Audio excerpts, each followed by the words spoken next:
मैं लेखिका हूँ तो इसलिए मुझे एक जो सहानुभूति जो है आ जाती है। तो मेरा प्रश्न है कि सहानुभूति तो है, लेकिन सहानुभूति और स्वानुभूति जो हम कहते हैं, इनमें कोई अंतर आप बता सकते हैं साहित्य के?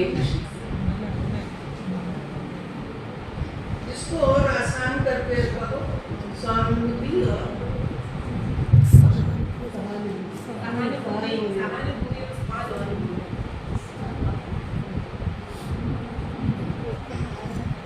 देखो, एक चीज जो मैंने परसों बोली थी वो जानबूझ के बोली थी। उसकी वजह ये थी कि जब मैं स्टूडेंट्स और कहीं पे एज ए राइटर संबोधित कर रही हूँ तो मुझे लोगों के दिल और दिमाग को रोशन करना है।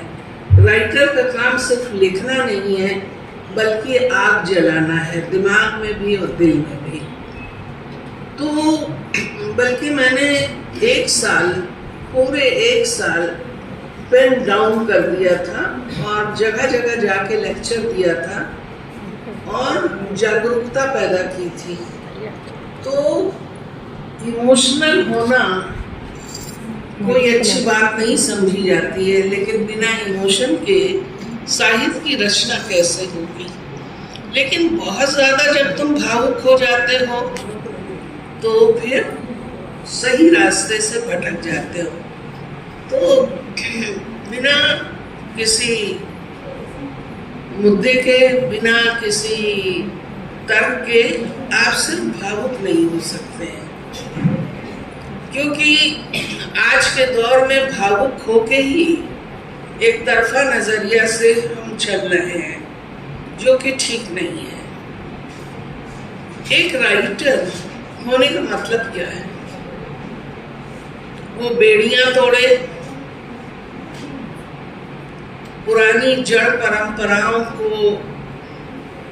नई कोपलों के लिए गिरा दे अपनी लेखनी के द्वारा, या वो जहर उगले और जहर के जरिए लोगों के दिमाग दूषित करे। लेखक जो होता है लेखक जो होता है वो इन सब चीजों से ऊपर हो जाता है।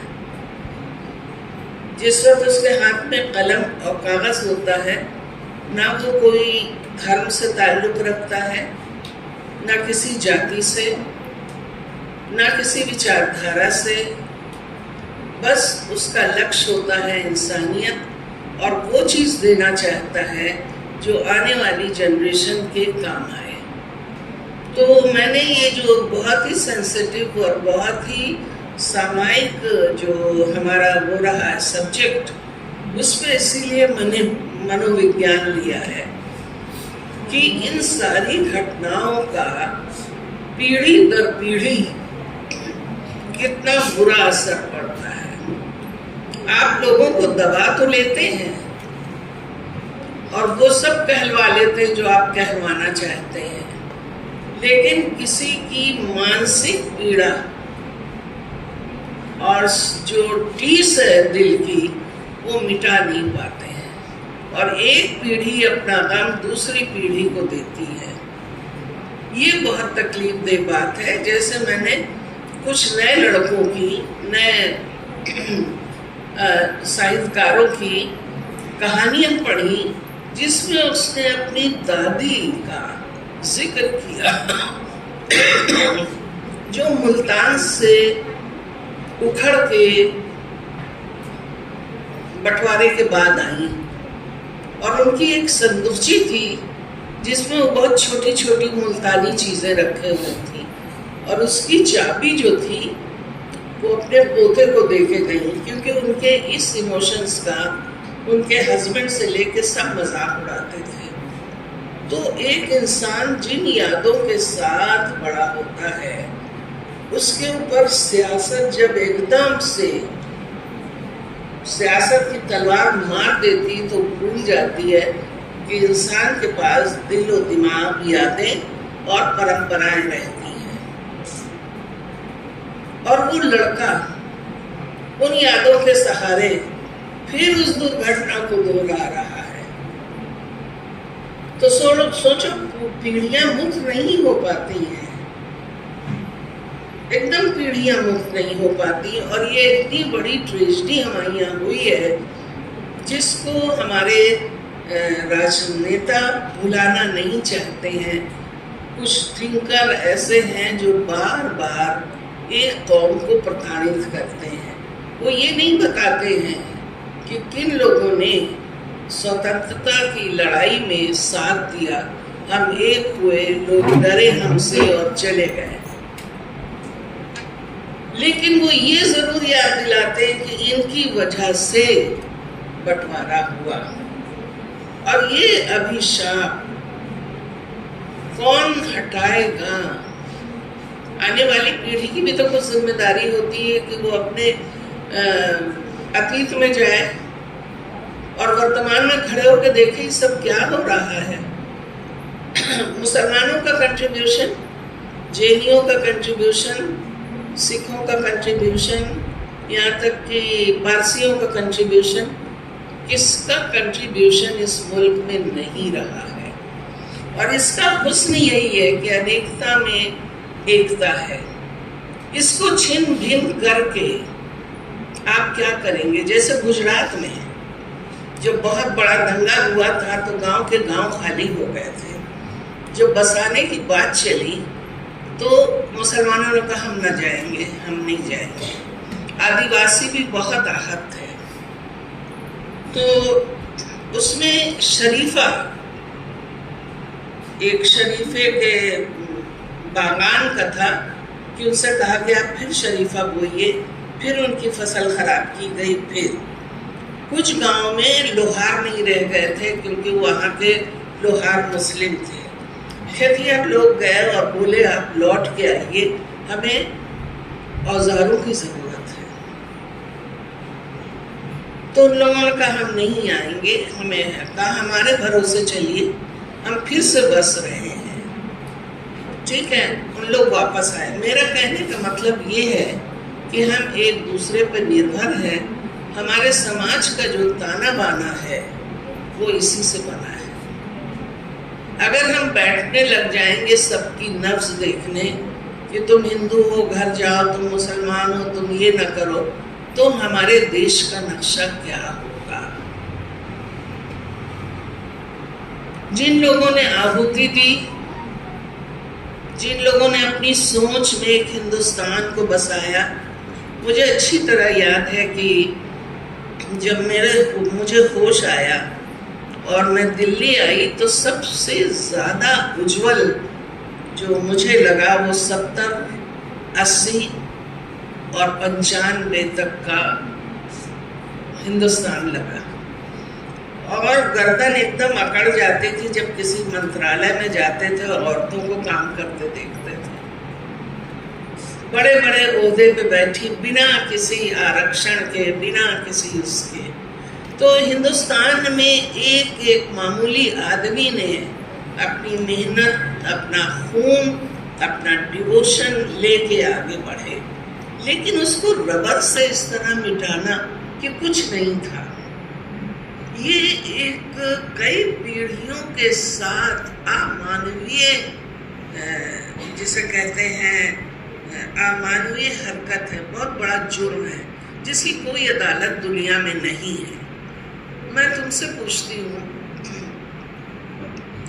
तुम बच्चों के भी ननिहाल होंगे, ददिहाल होंगे, तुम्हारी यादों में नानी और दादी बसी होंगी। एकदम से तुम्हें बताया जाए तुम्हारी नानी दादी तो बहुत ही ऐसी वैसी थी, तो तुम हिल जाओगे, क्योंकि तुम दो दिल हो जाओगे कि वो नानी जो प्यार से ये करती थी और वो नानी जो इतनी बुरी बताई जा रही हैं। तो इंसान के साथ जो नाइंसाफी का दौर है इस वक्त पूरी दुनिया में है। और जब हम अपना गम नहीं समझेंगे तो हम दूसरों का गम क्या समझेंगे? हमारे पड़ोसी देश अफगानिस्तान में अब वो संसद सदस्य रह चुकी है लड़की, वो पड़ोसन आई, बोली ये बच्ची 1 घंटे से रो रही है, तुमने इतनी गर्मी में इसको धूप में डाल रखा है। तो उसकी माँ काम कर रही थी, तो बोली क्या फर्क पड़ता है कि वो 1 घंटे से धूप में रो रही है, क्योंकि इसको जिंदगी भर रोना है, इसको जिंदगी भर रोना है, तो मर जाए तो अच्छा है। तो जब आप में इस तरह की चीजें दूरगामी आ जाती हैं तो बहुत ही तकलीफदेह बात हो जाती है। और देखो, तुम लोगों का फर्ज है सिर्फ पढ़ना, पीएचडी करना, नौकरी करना, कमाना नहीं है। समाज के कांटों को अलग करना है। समय को, तुम अपने समय फ्रेम को समझो। हम उसी समय के फ्रेम में हैं, बस फर्क ये है कि हमने कई दशक देखे और तुम लोगों ने अभी आधे दशक देखे हमारी उम्र के। तो हम जो अपने तजर्बे से बता रहे हैं, तुम लोगों में कोई गड़बड़ी नहीं है कि तुम ये कहो कि हर वक्त प्रताड़ना हम देते रहते हैं, ऐसा कुछ नहीं है। लेकिन हम सिर्फ चाहते हैं जो गलतियां हमसे हुई हैं वो रिपीट ना हो, और खुले दिल से अपने इतिहास को देखो। इतिहास में लोग अच्छे थे, बुरे थे, उनको कबूल करो, क्योंकि तुम उनको बदल तो नहीं सकते, उनका बदला आज तो किसी से ले नहीं सकते। तो ये जो बेवकूफ़ी की एनर्जी वेस्ट हो रहा है बजाय देश को आगे बढ़ाने के लिए, और जो पैसे लग रहे हैं गरीबों की इमदाद के लिए, वो क्या हो रहा है, वो सियासत के प्रोपेगेंडा में लग रहा है। ये बहुत बड़े दर्द की बात है। शिक्षा अच्छी नहीं मिल रही है, बच्चों को सेहत मिल नहीं रही है, नौकरी मिल नहीं रही है, और आज के जो ईंधन है समाज का, उसमें सबसे ज्यादा पिस रही है नई नस्ल। कोई भविष्य नहीं है। अगर मुट्ठी भर लड़कों का भविष्य है और लड़कियों का भविष्य है, तो वो हिंदुस्तान तो नहीं है ना। ये वही हिंदुस्तान था जहाँ साक्षरता शुरू हुई और लोगों ने पढ़ना मुफ्त शुरू किया। बहुत अच्छा लगता था जब हम लोग जाते थे कि मजदूर बैठे कुछ पढ़ रहे हैं। लेकिन जब हम अभियान में गए, इसमें बुक न्यास दिल्ली के, तो उन्होंने कहा कि एक समय के बाद हमको किताबें नहीं मिलती। यानी आपका प्रोजेक्ट अगर 2 साल तक का है और बच्चों को आपने खुला दिमाग दिया, तो उसके बाद कोई फैसिलिटीज नहीं, क्योंकि आपका प्रोजेक्ट तो खत्म हो गया। तो वो बच्चे क्या करें, उनको आपने मझधार में छोड़ दिया। ना वो अनपढ़ रहे और न वो, तो फिर क्या होता है, माँ बाप ये सोचते हैं बेहतर है ये कामगार बने, क्योंकि रोटी तो बहुत बड़ी बात होती है ना। रोटी के बगैर हम कैसे रह सकते हैं। और आप ही के हिंदुस्तान में भात का मांगते मांगते लड़की मर गई। तो अगर आप कहीं पे अपने वोट की वजह से मुफ्त गल्ला बांट रहे हैं, तो वो लड़की क्यों मरी? उसको नहीं मरना चाहिए था। तो आप लोगों से मैं अपनी बात खत्म करती हूँ और उम्मीद करती हूँ कि तुम लोग एक सवाल तो मुझसे करो, मुझे खुशी होगी, बहुत अच्छा लगेगा कि आप कैसा बोली, पूरा बोली, हमारे समझ में नहीं आया, कुछ तो। सभा में उपस्थित सभी को मेरा सादर प्रणाम। मेरा नाम अजीना है। मैम, आपका पहली बार केरल की ओर आना हुआ है। आपका अनुभव कैसा लगा यहाँ आकर? यहाँ का माहौल, यहाँ के लोग कैसे लगे? क्या आने वाले समय में आप केरल के बारे में या फिर आपके यहाँ आने के अनुभव के बारे में लिखना पसंद करोगे? मैं ज़रूर लिखूंगी, क्योंकि केरल जो है वो ना आने के बावजूद केरलाइट से हम लोग मिलते रहे हैं। और अब मैं नहीं कह सकती कि भविष्य में क्या होने वाला है और किस तरह मैं और आगे जुड़ूंगी। अभी तो मैं पहली बार आई हूँ और मुझे सबसे बड़ी बात यहाँ लग रही है कि बहुत सादगी, बहुत ईमानदारी, बहुत सफाई बहुत प्यार, कोई भी फ्रेम से बाहर हमको नजर नहीं आया, क्योंकि हम राइटर जो है ना, एक नजर अगर घुमाते हैं तो बहुत सारी बातें समझ में आ जाती हैं, तभी हम कैरेक्टर उठा पाते हैं। तो ये जो तुम लोगों का एक खास कल्चर है, जिसका अचीवमेंट भी हिंदुस्तान में प्रथम स्थिति में तुम लोगों को ले जाता है, वो बहुत इम्पोर्टेंट है। और मैं कहूँगी कि ज़्यादा से ज़्यादा हम लोगों में आना जाना हो। मुझे याद है मेरे हस्बैंड ने जब नागालैंड, मिज़ोरम और शिलोंग में ज्योग्राफी डिपार्टमेंट खोला था, तो इतना आवाजाही हुई कि उससे लोगों की गलतफहमियाँ दूर हुई, एक दूसरे से प्यार बढ़ा और एजुकेशन का स्तर आगे बढ़ा। तो जिस तरह का प्रोजेक्ट है, मुझे लगता है यहाँ की यूनिवर्सिटी और दूसरी यूनिवर्सिटीज़ में कुछ ना कुछ ऐसा प्रोग्राम होना चाहिए कि हिंदुस्तान के 2 शहर, 2 प्रांत का भ्रमण भी एक, जिसे कहते हैं, एक एजुकेशन के एक पेपर रखना चाहिए। जैसे ईरान में और पूरे मिडिल ईस्ट में इंटरमीडिएट के बाद जो लड़के सब्जेक्ट लेना चाहते हैं, उस सब्जेक्ट को लेके उन्हें गांव में ट्रेनिंग पे जाना पड़ता है, तो वो गांव को समझते हैं। मुझे जब ये पता चला तो मुझे लगा कितना बढ़िया ये प्रोजेक्ट है कि आप अपने गांव की तरफ जाएं, आप अपने इलाके की तरफ जाएं, सिर्फ किताबों में डूबे ना रहें। तो ये सारी चीज़ें हैं।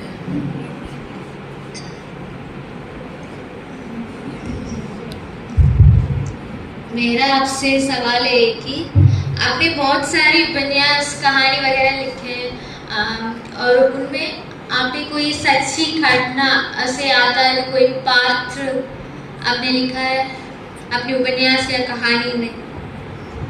मैं कोई पात्र सच्चा वैसे नहीं उठा पाती। मैं कई कैरेक्टर को लेके कैरेक्टर सृजन करती हूँ, इसलिए कि जो सच्चा किरदार होगा ना, मुझसे वो लिखवाएगा जो सच घटना थी। अब कला की डिमांड कुछ और है, और जो किरदार हम लेके चल रहे हैं वो कह रहे हैं मेरी कहानी लिखो।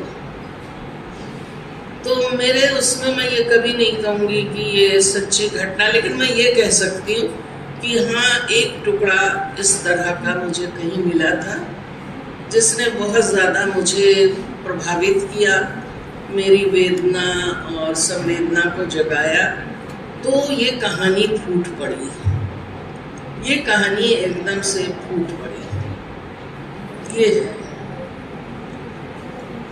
कोई पात्र हैं जो आपके दिल के बहुत करीब है, लिखते वक्त आपको ऐसा लगा कि उस पात्र मुझे बहुत, लिखते वक्त मुझे बहुत अच्छा लगा, या फिर मैं उसके लिए बहुत सहानुभूति अनुभव कर रही हूँ, ऐसा हुआ है कभी?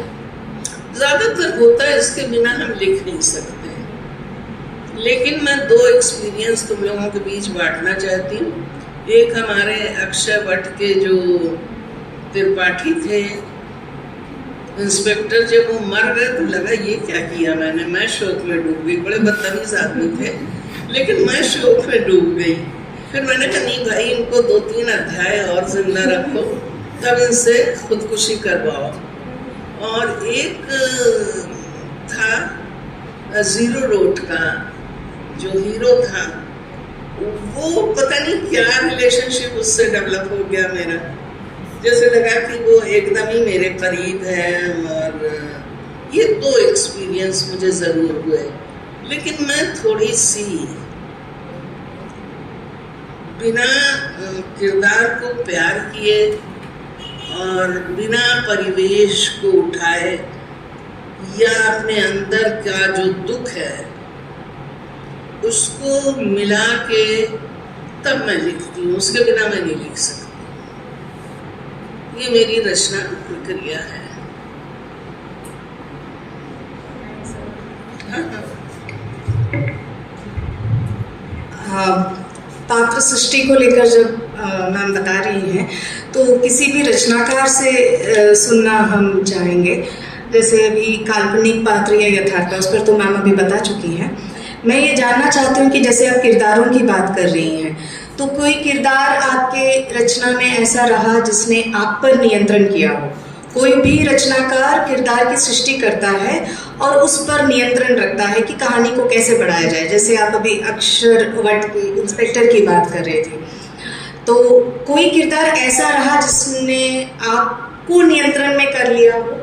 ऐसा कोई अनुभव हो जाना चाहता? देखो, नियंत्रण में तो नहीं किया कि जादू कर दिया मेरे ऊपर, लेकिन मैं उसको हटाती हूँ, क्योंकि आपको प्रमाणिक चरित्र देना होगा जिसमें आपके पाठक विश्वास कर सकें। ये नहीं कि आपका इनकलाबी अंदर एक चैप्टर में आपने उसको ये दिखा दिया, दूसरे चैप्टर में ये बुलवा दिया, चौथे में ये बुलवा दिया, तो दरअसल चरित्र का निर्माण हो ही नहीं पाया। आज बूढ़ी काकी वर्षों बाद भी जिंदा है हिंदुस्तान में। हर घर में जो बूढ़े लोग हैं बहुत कम वो रेस्पेक्ट पा पाते हैं, प्यार। तो जो बूढ़ी काकी है उसकी स्टोरी बार बार लिखी गई है, लेकिन जो बात बूढ़ी काकी में है वो हमें बात की कहानियों में असर नहीं करती है,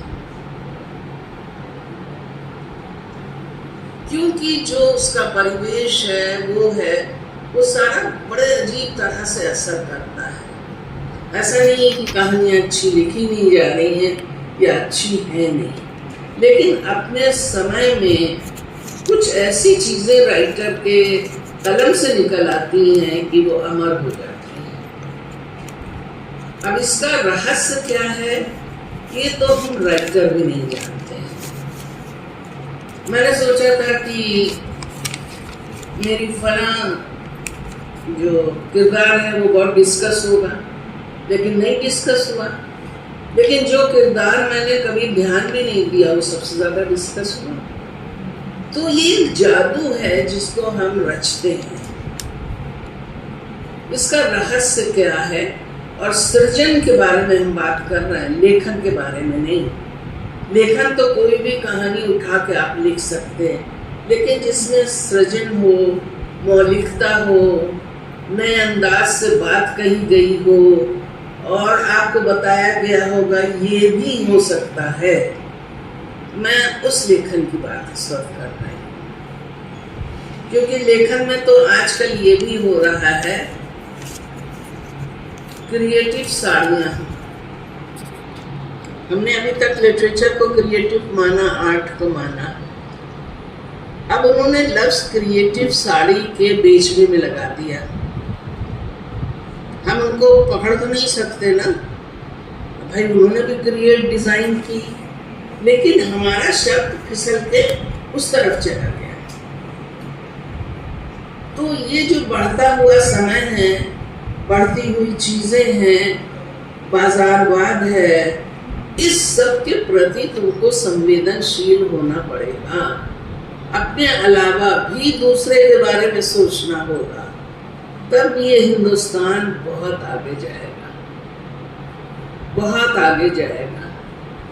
आज हमारा आधा बजट फजूल के कामों में जाता है। आज भी दिल्ली में सड़क के किनारे लोग औंधे पड़े रहते हैं और हम कुछ नहीं कर पाते हैं। क्या कर सकते हैं? कंबल डाल देंगे। किसी सरकारी अस्पताल में ले भी जाएं तो वहाँ बेड खाली नहीं है।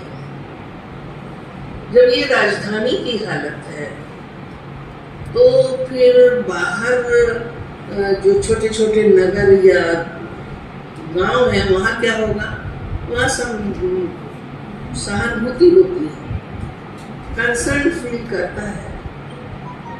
लेकिन हम पूरी दुनिया स्कूल देर में जा रहा, मुझे लगा कि सबसे ज्यादा हस्तक्षेप है समय के साथ, समय फ्रेम के साथ, क्योंकि उस समय फ्रेम के साथ वो कहानी निकल के आती है। लेकिन जो हमारा समय फ्रेम है उससे एक ऐसी कहानी निकलनी चाहिए जो हमारे समय फ्रेम की हो, नकल ना हो।